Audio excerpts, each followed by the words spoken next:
Yesterday I was in Walla Walla, Washington, preaching for those there, and one of the men came up and said, "Do you ever realize how lucky you are to be able to be in a place where you go to chapel in the morning? You have good biblical discussions and ministry type jobs and great things to do all day. That you live in a place where you can be immersed in God's Word and ministry. Do you ever just stop and think about that?" And I said, "Well, I am right now." That's an amazing thing. And it is amazing that so many people in so many places would love a moment like the one we have all the time. And I hope that we always are thoughtful about it. When I was a freshman in high school, we were each assigned one of the great American writers to write a 20-page paper on. I was gone the day they assigned the writer, so I got back and there was only one left, and his name was Thomas Wolfe. I'd never heard of Thomas Wolfe, didn't care about Thomas Wolfe, didn't have anything like that. But I had to read 5 of his books and put them into a paper. So I spent the next few weeks, me and Thomas Wolfe, in all of our spare time. One of his stories is, "You Can't Go Home Again." And it's really a pretty cool story, and it really says a lot. In fact, there have been over 30 sitcoms and over 7 movies that have attributed their script and all back to this story. So it may sound like a pretty common story to you. In the book, You Can't Go Home Again, the main character is a guy named George Weber. He grew up in a small town. He grew up loving his small town and knowing all the characters in it. And he would go walk through the streets and he would have all these adventures and all these things. When he was in college, he decided he wanted to be a writer, and the teacher said, "Write about the thing you love the most." So he wrote about his hometown. He wrote about the town of Libya Hills. And he wrote about all the cool characters there. He wrote about what happened in their day-to-day life. And it was published, and it actually became a big hit. And all these people in big cities loved reading about these guys in small towns. Well, he'd been going on book tours, doing different things, and he said, "Well, I think I'm going to go home to Libya Hills. It's going to be so exciting. They're going to be so happy to see me." As he gets off the bus, everyone ignores him. No one talks to him. Finally, he walks up to someone. He goes, "Well, here I am. I'm back." And the old man looks at him and says, "Why don't you just go?" And he said, I don't understand. And they said, "First of all, we're not just like those people you wrote about in the books." And he said, "Well, I know, but as an author, I have to add a few things, do a few things. You made us look silly in front of the world." They'd be upset at him, and finally they said, "And now you come back and you think you're so great. You've gone out and you've made all this money, done all these great things. Now you come back and pretend like you belong here. You really ought to just go." And ultimately, he goes. He begins going to major cities in Europe, other places, trying to find his new home. But his heart is brokenhearted because you really only have one hometown. Our text finds Jesus returning to Nazareth. We're going to be in Mark chapter 6, especially verse 1 through verse 6. Jesus is going home again. We know he was born in Bethlehem. We know he was raised in Nazareth. But it's not till the age of 30 that he really begins his public ministry. So I want you just to think for a moment about all those years where Nazareth was home, and what it would be like to think about going back to your hometown.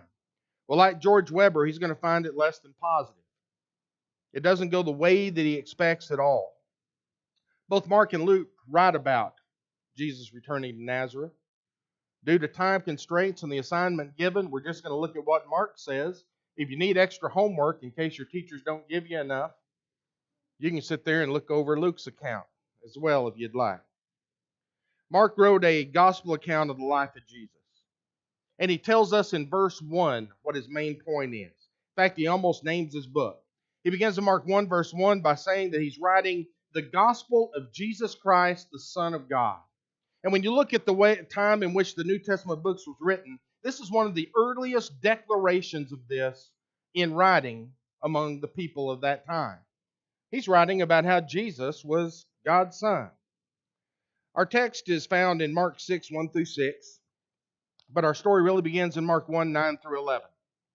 It says, "In those days, Jesus came from Nazareth of Galilee and was baptized by John in the Jordan. And when he came up out of the water, immediately he saw the heavens being torn open, the Spirit descending on him like a dove. And a voice came from heaven saying, 'You are my beloved Son, in you I am well pleased.'" It's an incredible moment. Jesus leaves Nazareth. Now, I'm sure that a lot of you have studied about how kids grow up and the process they go through. But in those early years, he would have been learning in the home. And then after that, he would have been learning in the religious structure of his community. And then he would spend times as an apprentice. And you would be known for the job that you did. Mark will call him in Mark 6, Jesus of Nazareth the carpenter, because that's the way he would have been known in his hometown. He's got a mighty challenge to show him that after he left, came back a short while later, he's no longer just Jesus of Nazareth, the carpenter, but he's Jesus the Christ, the Son of God. Jesus was known as Jesus of Nazareth his whole life on this earth, wasn't he? It would even be written above his head in 3 languages on the cross of Calvary. Jesus of Nazareth, the King of the Jews. He was always associated with this little town that didn't really mean much, in this place that most people really probably never thought about. He was forever tied to his hometown. I was in Walla Walla, Washington, and there was someone that had known a friend of mine growing up. And the guy came up to me and said, "Well, look, it's Chris from Dumas, the pig farmer." And I looked at him and went, "It doesn't matter how far I travel in this life or what I do. In the end, I'm still that pig farmer kid from Dumas, Texas." I'm sure Jesus had days where he said, "Oh yeah, Jesus of Nazareth, carpenter, and carpenter's son." But that's the way hometowns work. After 30 years of life, Jesus of Nazareth left Nazareth to begin his ministry. A number of amazing things happen as you go through and read the early chapters of the book of Mark, many of which the lessons have been preached for us. We find him being baptized by his cousin, baptized to fulfill righteousness, baptized by John the Baptizer, and he came up out of the water. God himself declares publicly who Jesus is. This is Jesus of heaven, the Son of God. What an amazing thing to say. You think it would make some big kind of difference in the world around them. But no, we find out soon he's back to being Jesus of Nazareth, the carpenter. Jesus began his ministry, and during those early days after he left Nazareth, he withstood the temptations of Satan. He began his preaching ministry. He called his apostles. He was followed by many disciples. He healed the sick and healed the demon-possessed. He fed hundreds of people with very little food. He calmed storms, and he raised the dead. It's the most amazing moments in the lives of anyone who ever lived on this earth. He was the Satan defeater, the wise rabbi, the miraculous healer, the demon destroyer, the food multiplier, the storm calmer, and the dead resurrector. All the things you could have called him would have been accurate. But when he gets back home to Nazareth, he's Jesus of Nazareth, the carpenter. Let's read our text together. Mark 6, 1 through 6.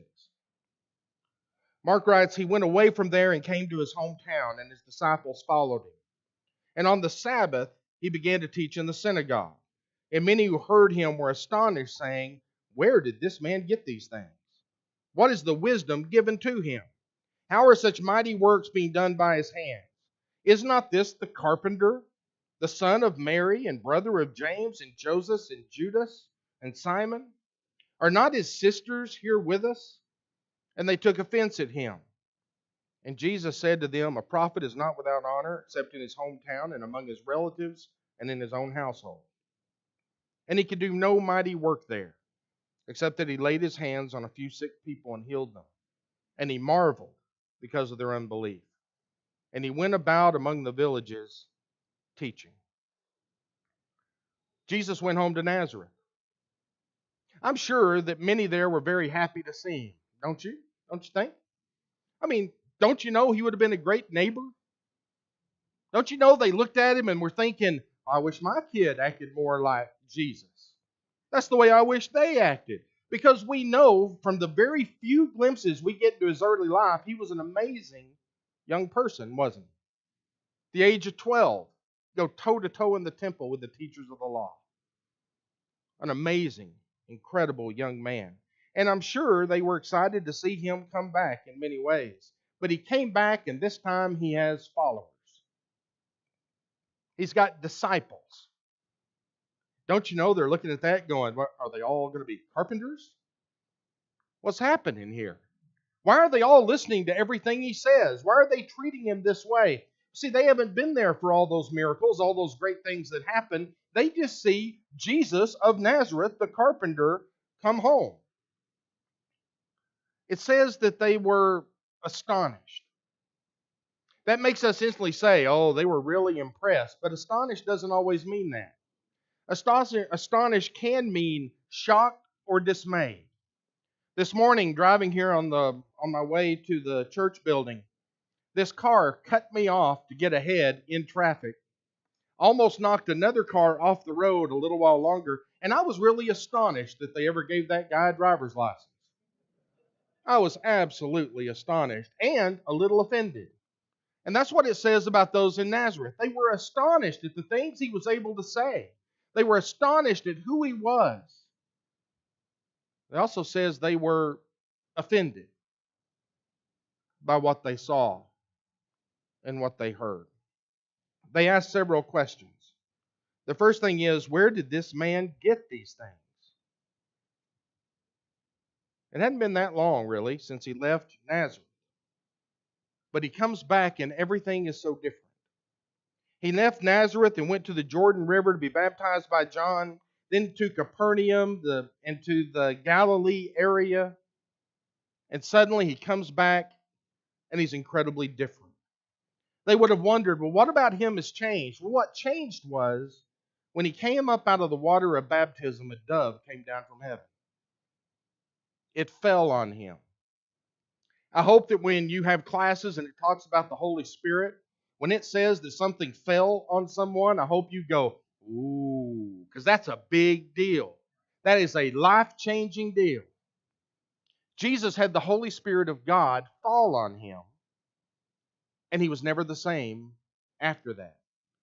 Now he's not just Jesus of Nazareth, the carpenter, but he is Jesus of Nazareth, the empowered Son of God, walking through this world. His abilities, his confidence, his authority, his miraculous powers. They had to wonder what happened to him while he was gone. Well, God happened. Jesus, being faithful, was reaching into his maturity. He was taking the mantle he was called to take. He was living up to the expectations of Scripture. And don't you know that all of the angels were on their feet saying, "It's time. Look, there he is." But in Nazareth, they just keep looking and saying, "What's gone on with this guy? What's different about this guy? Where did he get these things?" They also asked, what is the wisdom given to him? This means his teaching was obviously amazing. If he had been the rabbi's son, the priest's son, or the Pharisee's son, it might have made some sense. But the carpenter's son is suddenly speaking with incredible wisdom and in amazing things. And they look at him and go, where's he getting this wisdom from? Where is all this coming from? He comes back, the carpenter's son. He grew up working in it with his hands in a humble home. Now he comes back and he's got followers, fishermen, tax collectors, others. But they can't deny the wisdom of what he says. Where did this come from? How is he speaking this way? They also ask, how are such mighty works done by his hands? This is a great thing in the text. I was reading a book the other day, and it talked about Jesus as a child and the incredible miracles he performed. And it was awesome. He's laying in the crib. They didn't have cribs, but he was still laying in the crib, and he was balancing building blocks above his head. I doubt they had building blocks either. I guess they're thinking, well, a carpenter's son would obviously play with blocks when he was a baby. But he's in there that. And then once there was a time where a little bunny rabbit died, and Jesus brought the bunny rabbit back to life. If that had been true, the people of Nazareth would not be surprised that he could do miracles. But the truth is, this was a new event for them. This was an astonishing thing. When they would hear these disciples talking about him raising someone from the dead, they wouldn't go, oh yeah, that was the kid that played with blocks in the crib. They were going, what's happening? Who is this guy? How has he changed this way? Don't you think it would cause a little suspicion if someone you'd known all their life came back and suddenly could do these amazing, incredible things? They were offended by him. They ask, is not this the carpenter, the son of Mary, the brother of James and Joseph and Judas and Simon? And are not his sisters here with us? They're saying he's the son of who? Yeah, we remember when he was a baby. We watched him grow up. We know exactly whose son he is. There's his house. There's his sister. There's his brother. We know all there is to know about the family. The family wasn't that special. In Luke 2:22 through 24, we see that when Jesus is presented in the temple, he's presented with birds. Family wasn't wealthy. The family wasn't anything amazing. And they were pointing at his family going, well, they're good folks, but look, here they are. We've known them the whole time. They knew his brothers. They weren't miracle workers or great teachers. They were just kids growing up in Nazareth. It's hard to believe he could be something more than what he seemed to be just days before. But he was different. It was just hard for them to understand or accept. He was just Jesus of Nazareth, carpenter's son, carpenter's apprentice, a boy who grew up there in his hometown. And they were offended by Jesus. Jesus seems a little offended as well. Jesus said to them, a prophet is not without honor except in his hometown, among the relatives, and in his own household. Others in other places could honor him. They saw the miracles. They heard the stories. They heard the things that he taught. They saw the things that he did. They saw his kindness, his justice, his majesty, his great emotional love for his disciples and for those around him. As they watched him, they judged him by what he was in that moment, because that was the only moment they had ever had. But the people of Nazareth, they had lots of moments where they built their feelings and their expectations of Jesus. Before being washed in the Jordan in baptism, before the dove of heaven comes down, before the voice of God speaks, Jesus of Nazareth was God's son. He was God's man. He was special. He was unique. But not in the eyes of those who lived in Nazareth. I'm sure they noticed that he was a special child. I'm sure they understood that he was faithful to God. But what they were seeing right now could only be described in one word: Messiah. And that would be pretty hard for them to understand. Maybe some of you find this to be true when you're with your family, with your old friends, in your hometown. Maybe they look at you and say, oh yeah, you think you're going to go be a missionary? We remember when you were 3 and you took that candy bar at the store. And you look at them and go, but I'm not that person anymore. I have been changed. I have been touched. I have been delivered. Now I've got a new mission, a new way of looking at things. And they look at you and go, yeah, maybe. But we remember when you were little. Last time I went home and was preaching at the church in Sunray, this lady came up and said, remember when you would get sick at your stomach when you'd have to do a book report? And I said, thank you. That's very nice to think about before I get up and speak. It's awesome. Thanks. Remember how in Bible class your sister would eat all the crayons? Awesome. Thanks for bringing that up. Yeah, we were real proud of Melissa back then. And we'd sit there and we'd talk about these things, and I'd look at them and go, I'm going to stand up and preach in a minute. And they'd go, yeah, that's cute. That's great. And I'd look at them and go, a prophet is not without honor saving his hometown. Because memories exist. And they have a hard time seeing us grow up. But the people of Nazareth weren't just confused, they were offended. Jesus was looking for faith. Jesus was looking for belief. And all he found was an astounding and amazing lack of belief in the eyes of those that he knew so well. The text says Jesus could do no mighty work. We could talk for days about what that phrase means.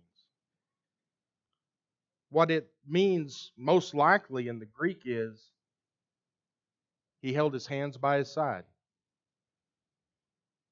As he looked and saw the frustration, even anger, the stubbornness, the lack of faith, lack of belief, his hands just stayed down as he looked at them. And he wasn't moved to heal. There were a few that he did heal. He healed a few people. But for the most part, Jesus, the Son of God, stood with his hands down, just gazing at the incredible unbelief he saw. The text says he marveled at their unbelief. Every time Mark uses this word, marvel, it's how people look at Jesus and the great things that he does and the great teachings that he has. But Jesus looks at them and he marvels at how they can't see really who he is. It's a sad statement. He's in a synagogue teaching on the Sabbath in a town that witnessed him grow up. But those gathered in the synagogue that day in Nazareth, all he saw was disbelief. Amazing unbelief. They were in the presence of the Satan defeater. The one that stood toe to toe with Satan as he tried to tempt him, and even in a weakened state with no eating and all that, defeated Satan. They were looking at the wise rabbi, the one who everybody who heard him would say, how could he be so wise? How can he speak with such authority and such confidence? One of the most amazing teachers of his time. We know that's true because he was the most amazing teacher of all time. They had the wise rabbi right in front of them. They had the miraculous healer. Someone who could touch a leper and suddenly his skin begin to heal and him come right back to health. Someone who had a withered arm in Capernaum in the synagogue. And Jesus said, stretch it out towards me. And it was made completely healed. He is the miraculous healer. But they didn't see him that way. He's the demon destroyer. People who were filled with demons would sit at the feet of Jesus and he would cast those demons out and into the abyss. Probably one of the things they were scared of the most. He was the one who could handle. He was the demon destroyer.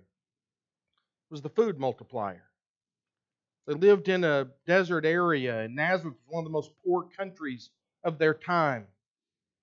Don't you know he could have taken bread and fish in his hand and fed his hometown? Because he could multiply their food. He was the storm calmer. He could say, peace be still, and all the waves would come to a stop. He could change the world around you. He was the dead resurrector. Little girls die. Little girls rise up. This had been what he had been going through the last weeks, months. And he's back home and he's the carpenter from Nazareth. He was right there and they missed it. While I was there in Walla Walla, we went out and did evangelism in the street. I was talking to this young man. His name was Julio. And I said, Julio, how's your relationship with Jesus? And he said, I know everything about Jesus. And I said, well, good for you. And he said, I was born in a bed with Jesus over the bed in the hospital. I was baptized as a baby. I grew up in a home with a statue in the front yard of Mary. He goes, I grew up all my life seeing Jesus. I've seen him in statues. I've seen him in paintings. We have him walking on water in our living room. I know all about Jesus. And I said, so tell me, what's Jesus doing right now? And he said, well, I don't know that. I said, do you know where he is? Well, no, but I know Jesus. He was a good man that did some good things, and he helped people. And I said, well, right now, he's the sovereign Lord on the throne of God. He's the King of kings and the Lord of lords. He holds you and everyone else in the palm of his hand. He will be the judge of all. And just because you saw him two-dimensionally in pictures and frozen in times on hospital walls and over your bed, and just because you saw statues in your yard of his mama, doesn't mean you know Jesus at all. And he said, I'm Catholic. We're surrounded by Jesus all of our lives. Then he said a couple of words that just chilled me. He goes, Jesus is just normal.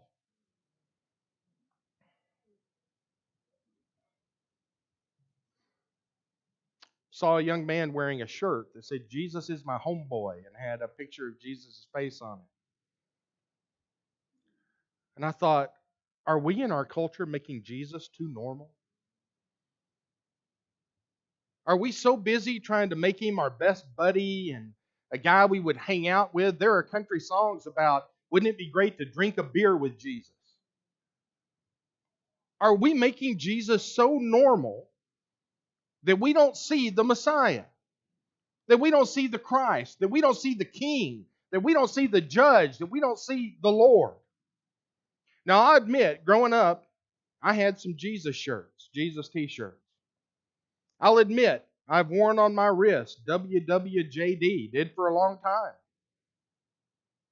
But now the question that comes to my mind is, was the problem in Nazareth is that Jesus was just so normal they couldn't see the divine? And is the problem sometimes among us that Jesus has just become so normal that we can't see the divine? Brethren, Jesus is not a good slogan. He's not a cool picture you put on Facebook. He is King of kings and Lord of lords and Master of all. He's still bringing up the dead. He still raises them up to put him by their side. And he's still doing those great, incredible things. And he's still making a difference in lives today. But if we spend all of our time going, oh yeah, Jesus, I know him. I've known him all the time. I used to have a book about him. It had lots of pictures. We risk normalizing him and missing his grandeur, his majesty. I was telling my son the other day, I'm getting too old. I'm becoming one of those old preachers that used to drive me nuts. Y'all don't run in here. This is where we worship God. And as soon as I said it, I remembered back to my grandfather saying it, me looking at him going, what are you, crazy? This room's not holy. No, but it's where holy people go to do the most holy act in the history of the world. Maybe I miss reverence. Maybe I miss a sense of awe. Because as I was studying for this lesson, what I kept thinking over and over again is we are in a school where we talk about Jesus all the time. But if it ever becomes mundane, if it ever gets old, if it ever becomes academic, if it just becomes something we put on a test paper, we may miss sight of what's most amazing.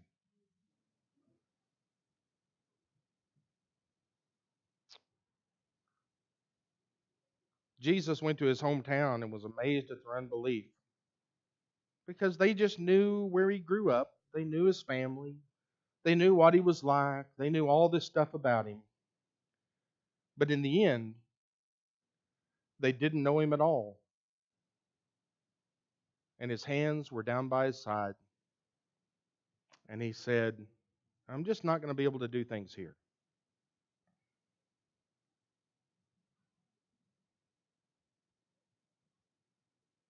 Let's not live in a way where he sees amazing unbelief in us. More than that, let's go out and challenge the world to see the real Jesus and to fall down in honor before the great King of the world.